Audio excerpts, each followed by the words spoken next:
Olá pessoal, meu nome é Adalto Lourenço, sou físico. Eu queria falar um pouquinho com vocês a respeito da importância da ciência e o conhecimento que nós temos também das escrituras.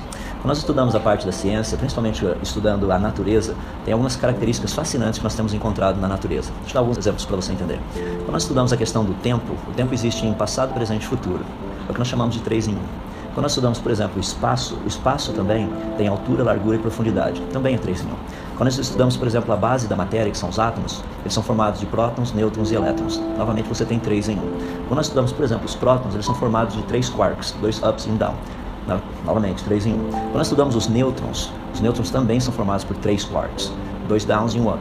Quando nós estudamos, por exemplo, as partículas com carga elétrica, você tem os elétrons, você tem os muons, você tem os taus.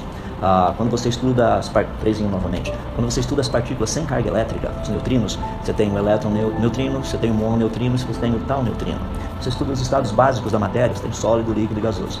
Quando você estuda, por exemplo, a codificação genética, os códons, você percebe que você tem 3 nucleotídeos formando aquela básica ali. Quando você estuda até música, por exemplo, você tem melodia, harmonia e ritmo. É fascinante que a natureza é 3 em 1. Independente da área que nós estudamos, o 3 em 1 aparece o tempo todo. Você pega a sua pele, tem 3 camadas. E o 3 em 1 aparece em tudo quanto é lugar. O que me fascina a respeito disso é que isso é uma característica da natureza.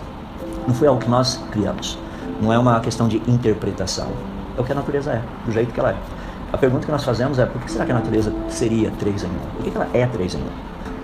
Nós olhamos para a natureza, por um lado você vê 3 em 1. Você olha para as leis da natureza, você começa a ver essas características. Qual a razão disso? Como um cristão, para mim fica fácil entender. O Deus da Bíblia é 3 em 1. Nós olhamos para a natureza, por um lado você vê 3 em 1. Você olha para as leis da natureza,